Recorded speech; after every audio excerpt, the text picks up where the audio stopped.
Welcome to your third tutorial on HTML. Today we're going to look at unordered and ordered lists. Now lists are pretty much an everyday part of life, right? We're constantly putting together lists. You know, you think of a recipe and you have to have a list of ingredients. If you go to the grocery store, you have to have a list of items you have to buy.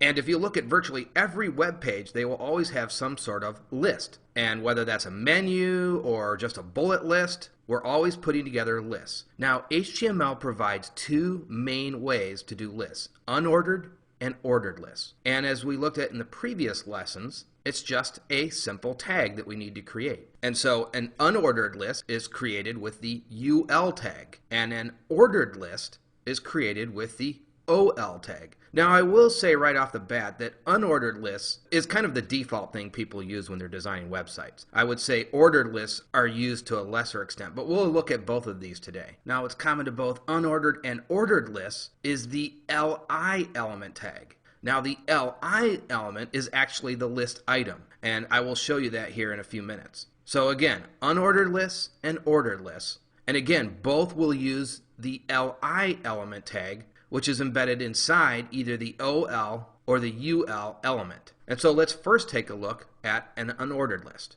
Okay, so within our body tag, and remember, everything goes within the body element. So let's go ahead and create our UL tag, and then let's go ahead and close it.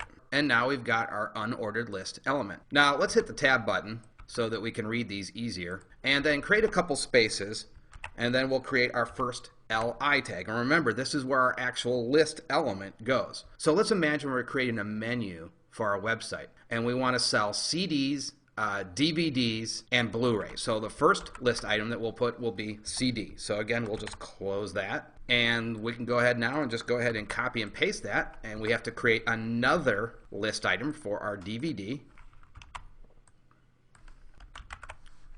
And let's go ahead and create a list element for Blu-rays. Okay, great.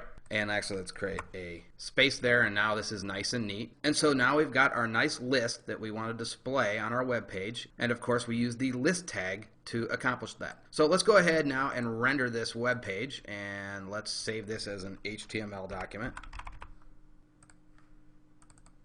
And there you see, we've got our nice list here displayed.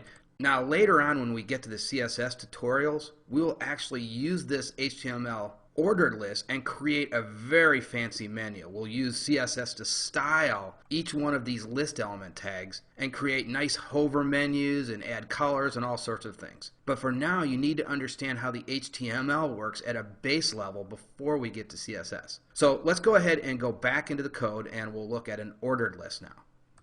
And it's very similar, actually. We just need to, actually we'll do a little bit of copy and pasting here. So we'll just take this,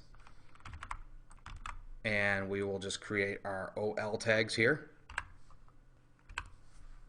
And let's go ahead and save this as an HTML file again.